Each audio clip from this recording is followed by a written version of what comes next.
fans.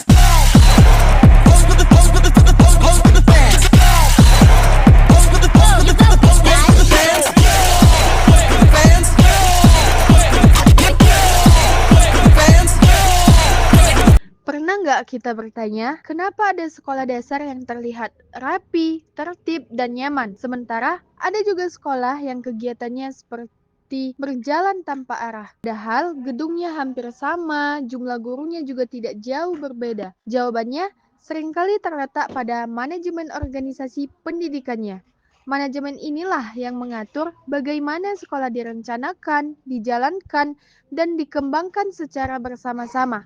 Di video ini, kita akan membahas manajemen organisasi pendidikan di sekolah dasar dengan menggabungkan 3 hal penting, yaitu fungsi manajemen POAD, peran kepala sekolah, dan peran guru SD dalam organisasi pendidikan sekolah. Apa itu manajemen organisasi pendidikan? Secara sederhana, manajemen organisasi pendidikan adalah cara sekolah mengatur seluruh kegiatannya agar tujuan pendidikan bisa tercapai dengan baik, mulai dari perencanaan pembelajaran, pembagian tugas guru, pelaksanaan kegiatan belajar mengajar, sampai evaluasi dan perbaikan. Di sekolah dasar, manajemen sangat penting karena SD adalah fondasi pendidikan anak. Disinilah karakter, kebiasaan belajar, dan sikap sosial anak mulai dibentuk.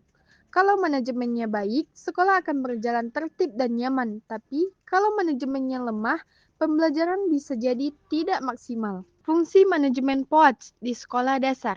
Manajemen pendidikan di sekolah dasar dijalankan melalui 4 fungsi utama. Fungsi manajemen POAD di sekolah dasar. Manajemen pendidikan di sekolah dasar dijalankan melalui 4 fungsi utama yang dikenal dengan istilah POAD. Yang pertama, planning. Semua kegiatan sekolah harus dimulai dari perencanaan. Di sekolah dasar, perencanaan meliputi penyusunan visi dan misi sekolah, program pembelajaran, kalender akademik, hingga kegiatan siswa.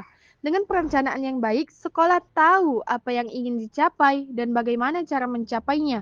Tanpa perencanaan, kegiatan sekolah hanya berjalan seadanya. Yang kedua, organizing. Setelah rencana dibuat, langkah berikutnya adalah pengorganisasian. Artinya, kepala sekolah membagi tugas kepada guru dan tenaga kependidikan sesuai peran masing-masing. Siapa mengajar di kelas berapa, siapa menangani administrasi, dan siapa bertanggung jawab pada kegiatan tertentu.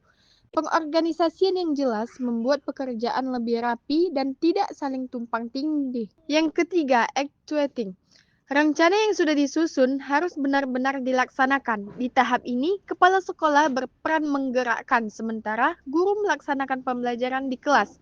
Pelaksanaan yang baik membutuhkan kerjasama, komunikasi, dan tanggung jawab dari seluruh warga sekolah. Keempat, controlling.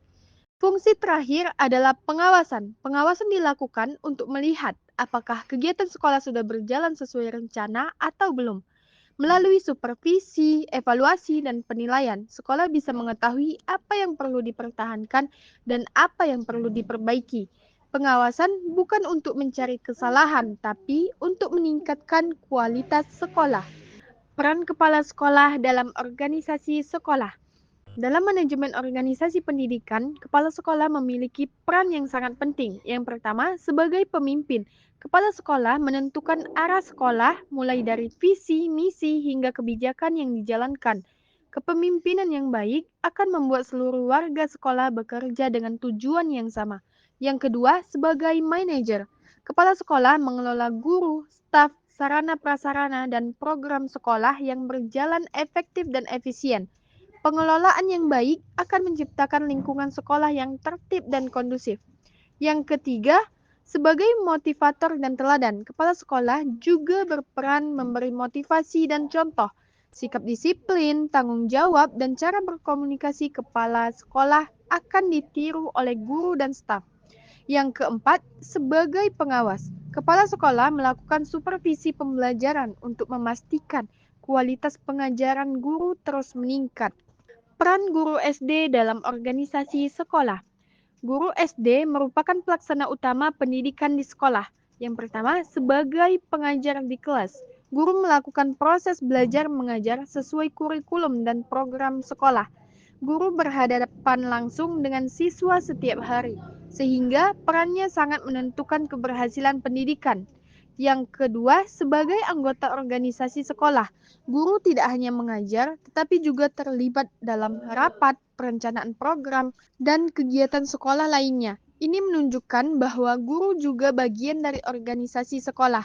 Yang ketiga, sebagai pembina karakter, guru SD menanamkan nilai disiplin, tanggung jawab, sopan santun, dan psikososial kepada siswa. Apa yang dilakukan guru akan menjadi contoh bagi peserta didik. Yang keempat, sebagai penghubung sekolah dan orang tua, guru menjalin komunikasi dengan orang tua untuk mendukung perkembangan belajar siswa, baik di sekolah maupun di rumah. Manajemen organisasi pendidikan di sekolah dasar tidak bisa berjalan sendiri-sendiri.